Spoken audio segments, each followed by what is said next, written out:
some background about,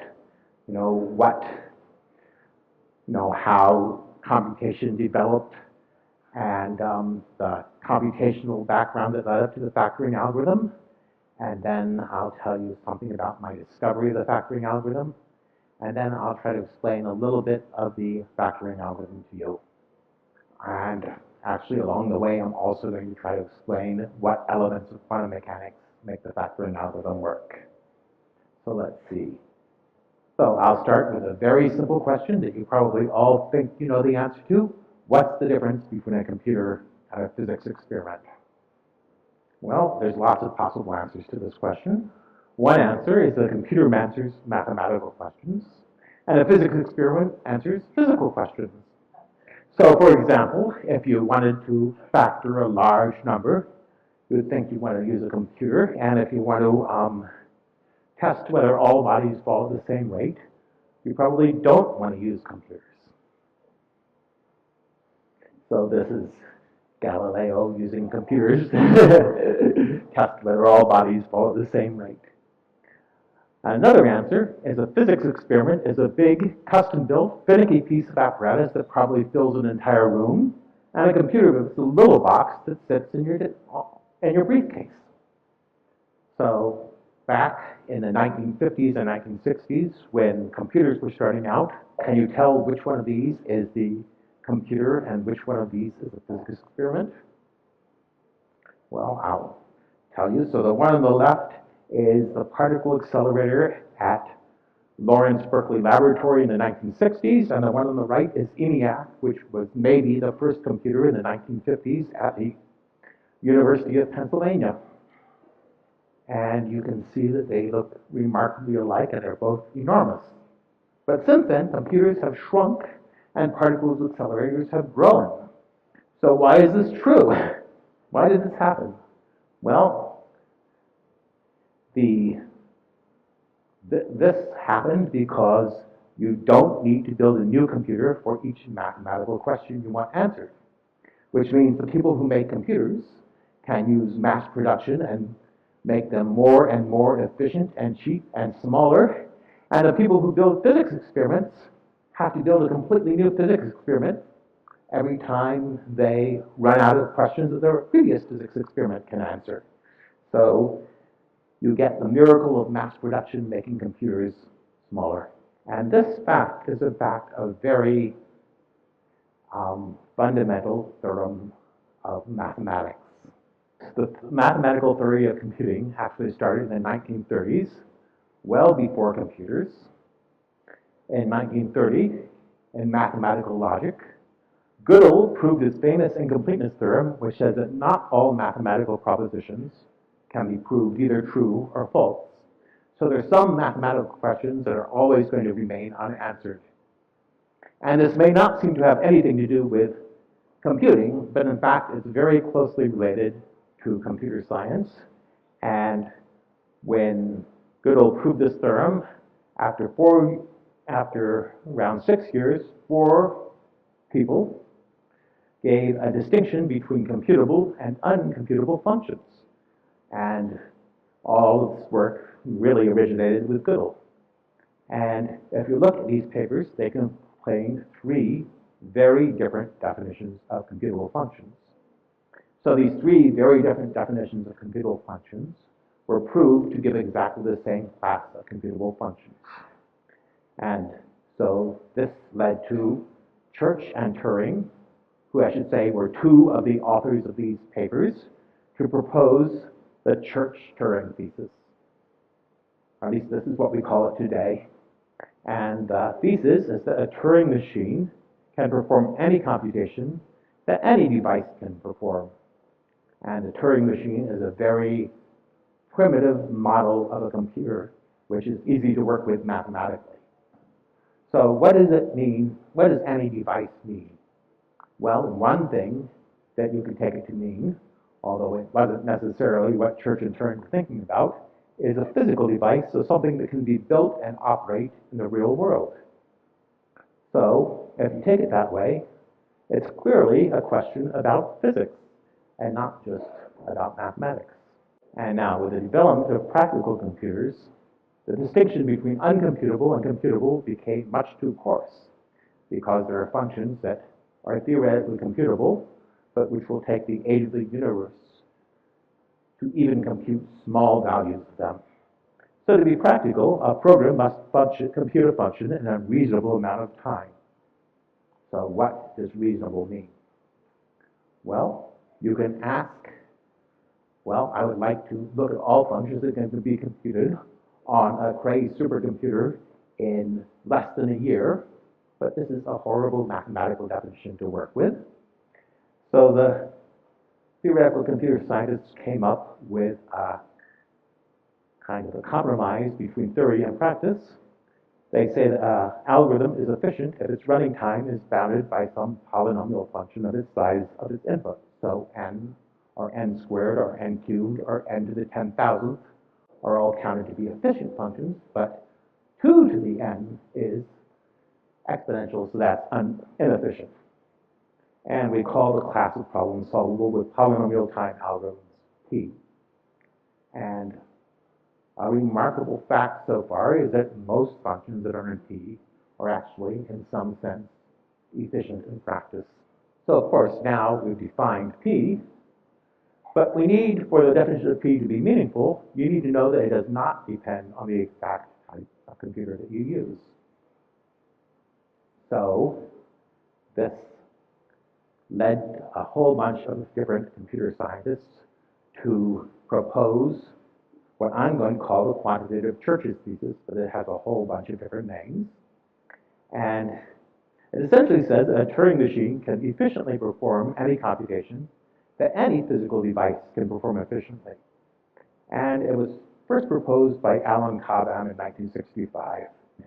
The remarkable thing about the factoring algorithm to computer scientists was that this would imply that this bulk thesis is not true. Now, if I talk to newspaper reporters, especially when I was talking to newspaper reporters just after the discovery of the factoring algorithm, they would ask, how much faster is a quantum computer than a classical computer? The answer is, well, you can't answer this question.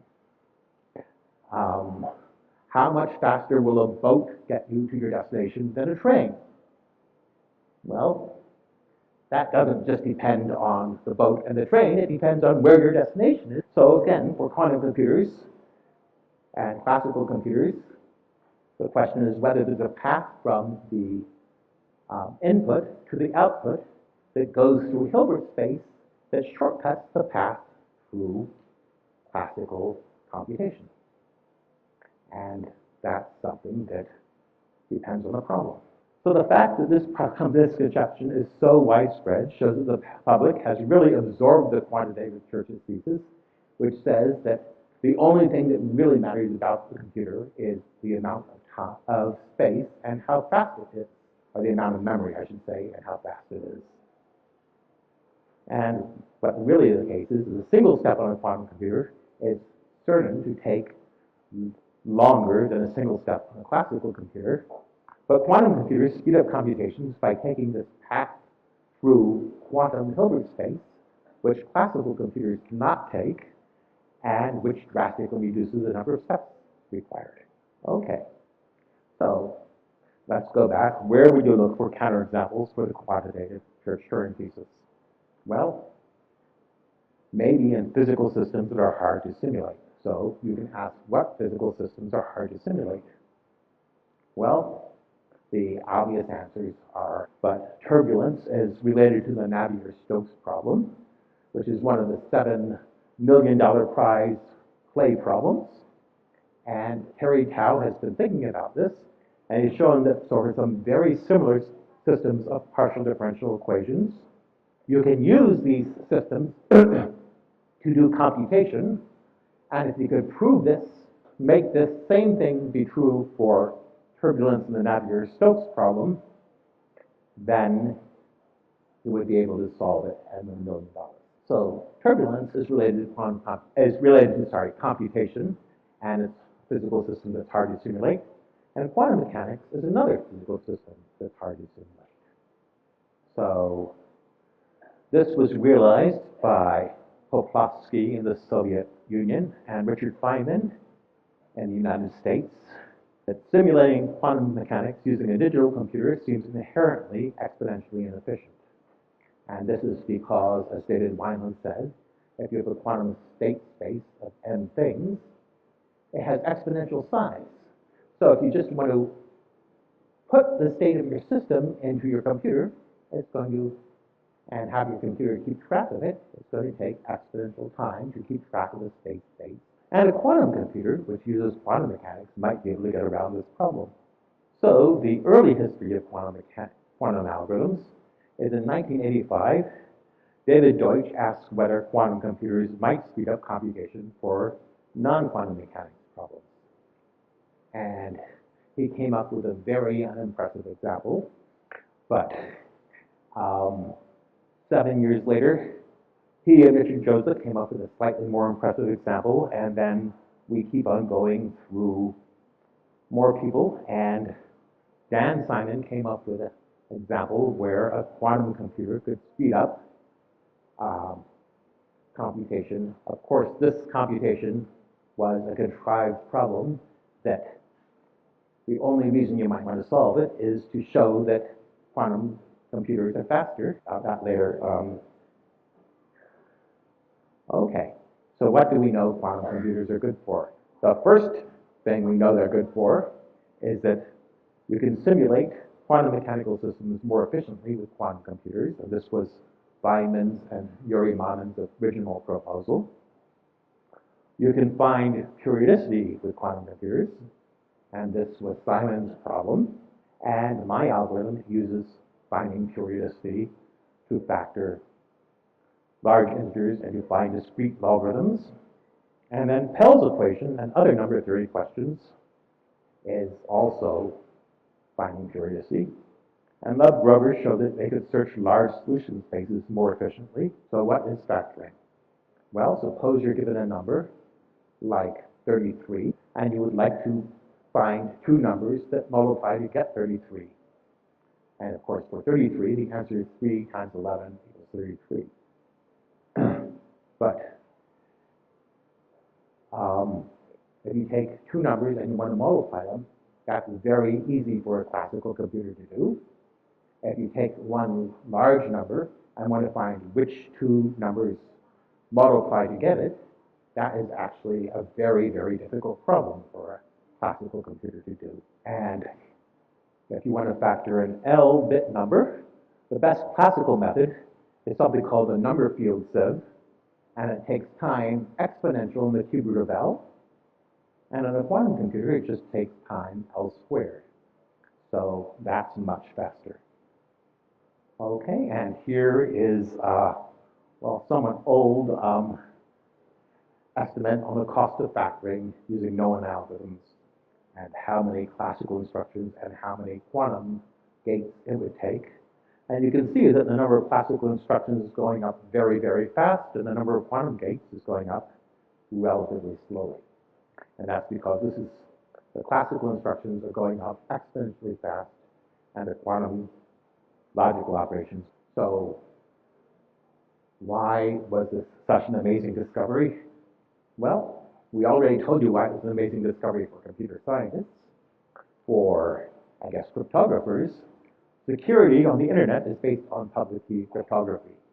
For example, the RSA crypto system is based on the fact that it's easy to take two numbers and multiply them, but it's really, really hard to take a large number and factor it, which means, and the way the RSA uses this is you create the secret key by taking two numbers and multiplying them, and then you tell everybody their product, and they cannot factor the number, which means they cannot decode your message.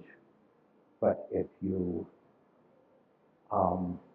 had a quantum computer, you could decode messages, which means you could listen to the conversation between computers when you're buying something over the internet. These explains why factoring, explains why the news of my algorithm went viral in 1994.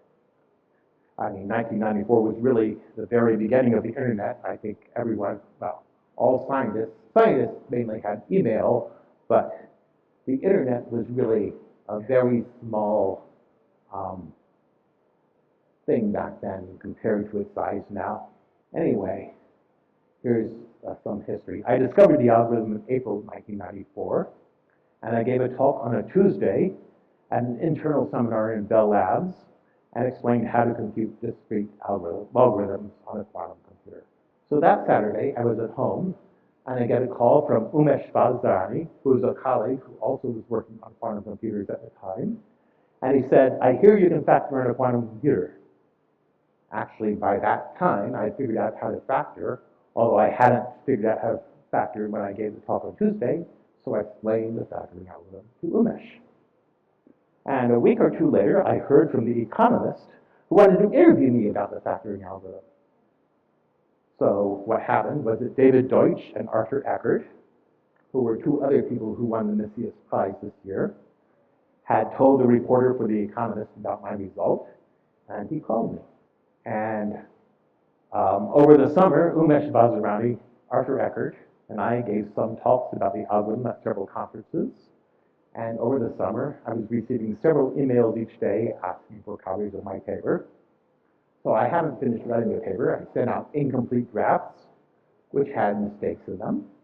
And people started passing these from one person to the next. So I was getting questions about mistakes in an early copy of my draft long after I had fixed this and put the in the current copy of the draft. And the interesting connection is that Alexei Kitaev in Russia heard about the result, but he was unable to get a draft of my paper because I hadn't written it yet. So he proved the result again himself and used a slightly different algorithm. And eventually the paper was complete. It got published. I posted it on my webpage and posted it to the archive. And I guess this circulation stopped, and I didn't receive anywhere near as many emails about it.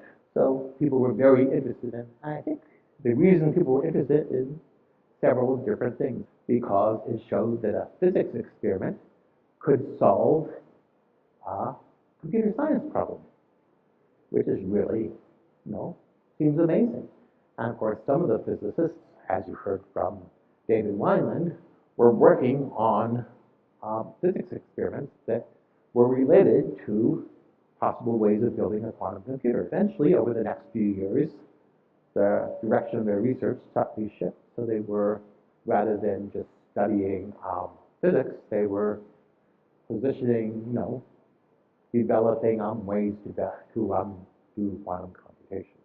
So the next piece of the talk, I want to say, what are the fundamental principles the quantum computer operates on? And I think there's a superposition principle, there's quantum entanglement, there's a high dimensionality of quantum state spaces, and there's quantum interference. So the superposition principle says that a quantum system can be one in two mutually distinguishable states. And this ket notation, this vertical line in the right bracket, is a physicist's notation for a quantum state. It can be in both of these states at once. So namely, it can be in the superposition of states alpha A plus beta B, where alpha and beta are complex numbers, and the absolute value of alpha squared plus absolute value of beta squared equals 1. And there's a further principle, which is called the Born rule, which says if you look at the system and measure whether it's in the state A or B, the chance of seeing it in state A is alpha squared, and the chance of seeing it in state B is beta squared. So you can turn this superposition principle into mathematics. These quantum states are represented by unit vectors in a complex vector space, and two quantum states are distinguishable if they're represented by orthogonal vectors. So a qubit is a quantum system with two distinguishable states. And one of the most widespread known examples of a qubit is a polarized photon. And there are only two distinguishable polarizations of a photon. They're vertical and horizontal. And if you have Polaroid glasses, you will only see,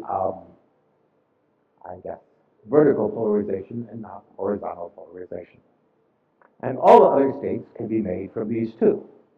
So right diagonal polarization is vertical plus horizontal, and left diagonal polarization is horizontal minus vertical. And there's also right circular polarization, where you have a complex number I. So this seems a little bit weird, but quantum mechanics is weird, so just have to accept it. And if you have two qubits, they can be in a superposition of the four states, and now instead of using horizontal and vertical polarizations, we'll call them 0 and 1.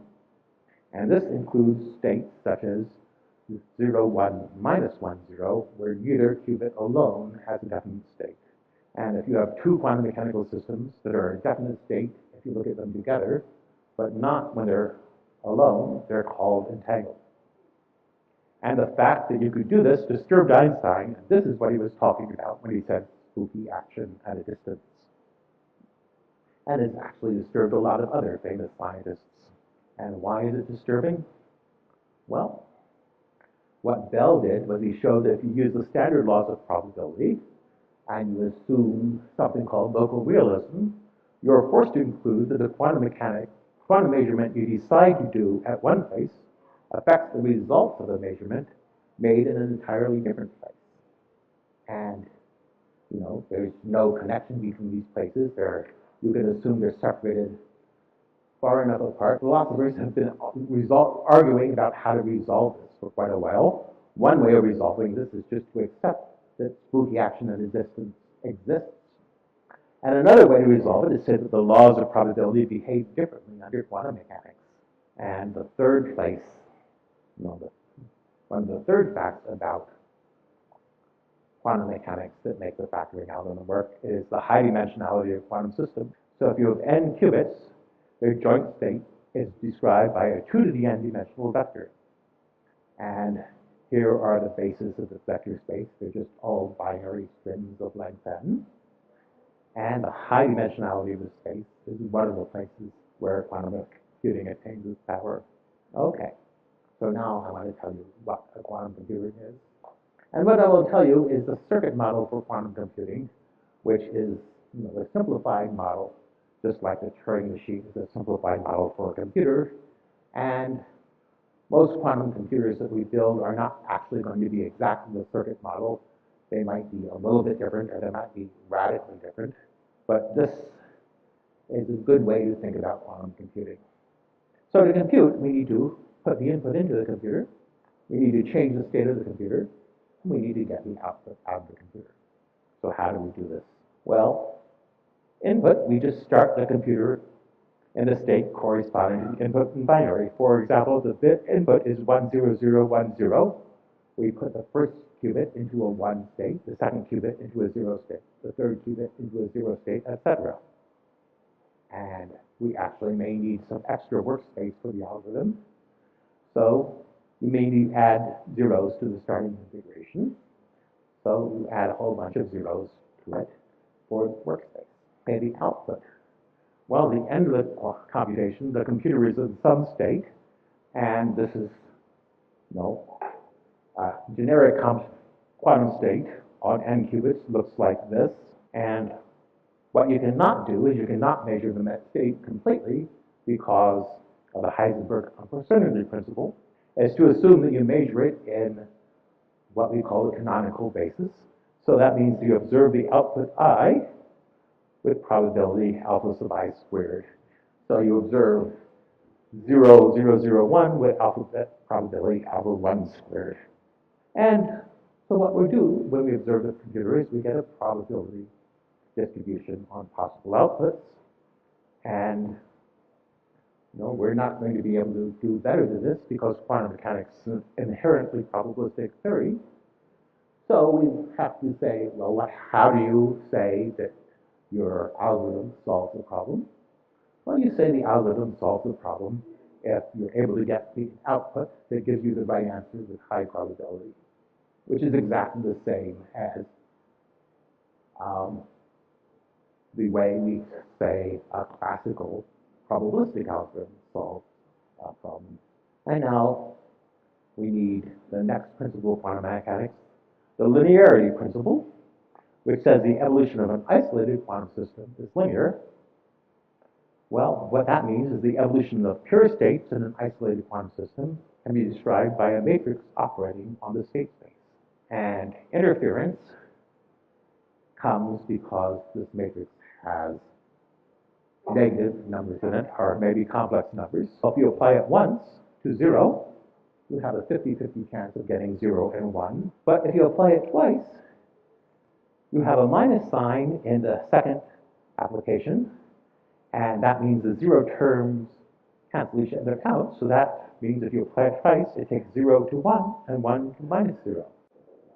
Now, an example of the way interference works in quantum computers.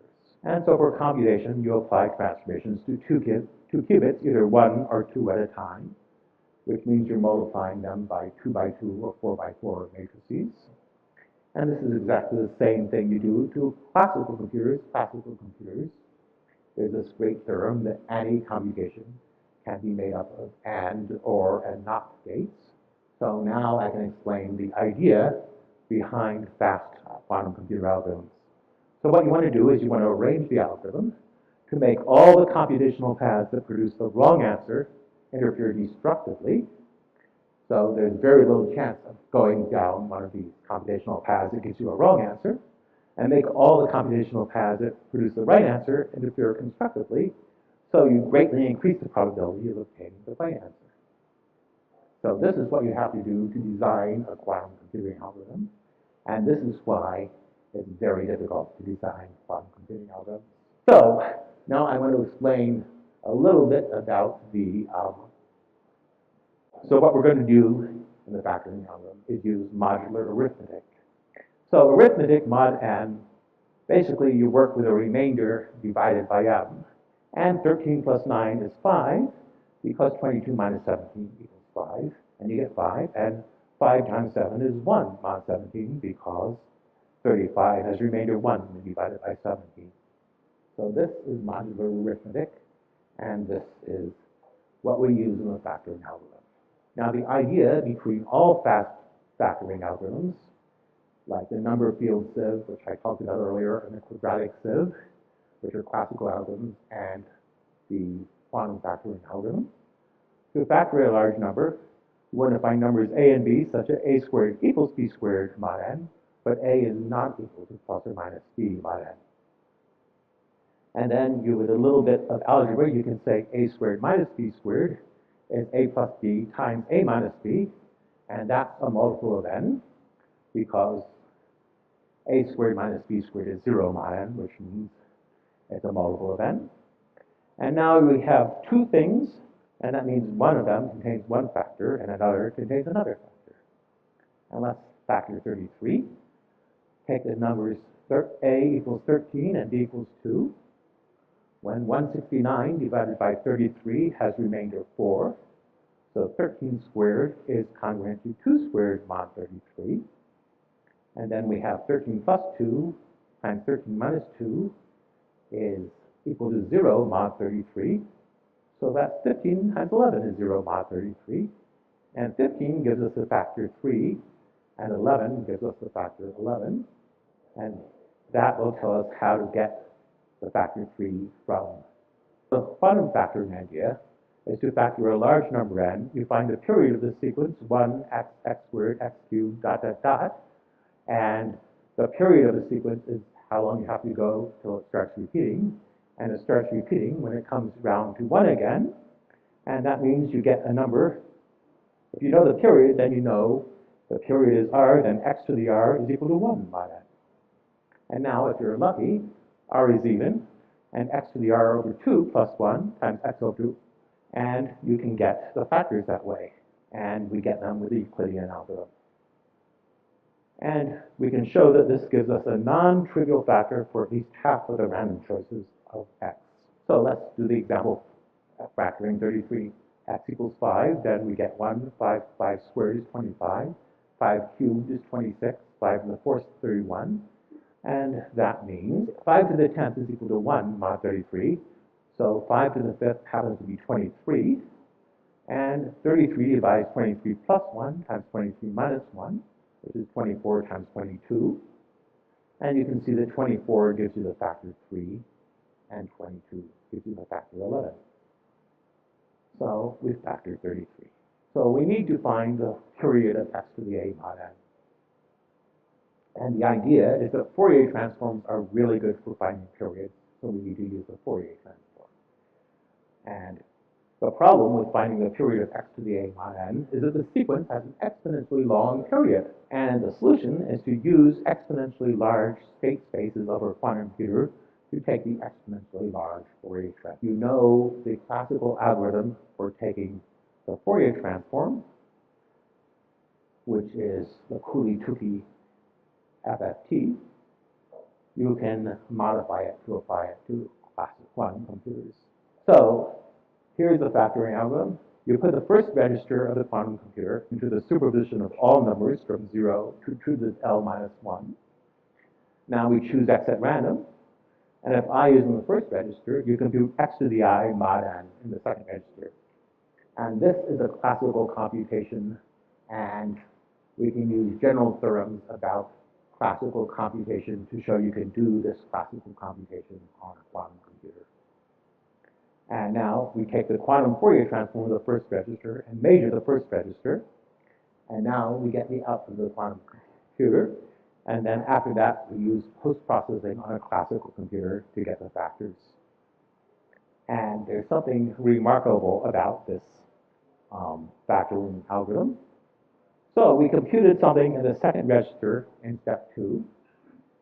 But after that, we never looked at the second register again. Why don't we just eliminate that step?